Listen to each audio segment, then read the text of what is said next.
Hi my friends, welcome to my channel. We're looking at a Spin Master building block. This is one of the Paw Patrol figures that I have.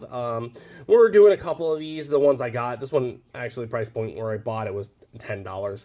I don't know if it was worth $10, but we are going to build it in stop motion in this video, and then we will talk about the figure in a later episode. So if you do like my speed builds, please hit that like, please hit that subscribe, and I will see you tomorrow.